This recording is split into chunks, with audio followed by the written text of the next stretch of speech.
On a l'impression d'un deux poids, deux mesures dans l'indignation. Dans cette Assemblée, des voix manquent encore pour dénoncer le sort subi en ce moment même par les Palestiniens, comme si une vie palestinienne valait moins qu'une vie israélienne.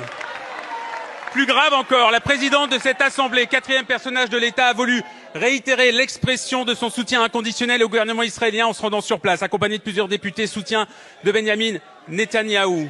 Lors de son déplacement, la présidente de notre Assemblée a déclaré qu'il faut certes préserver les civils à Gaza, mais que rien ne doit empêcher Israël de se défendre, ce qui revient à donner un blanc-seing à l'armée israélienne.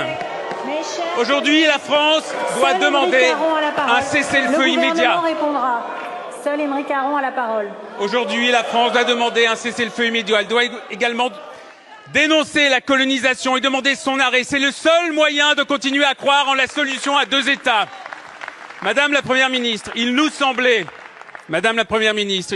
après vos déclarations d'hier, que c'est le chemin que la France commençait enfin à choisir.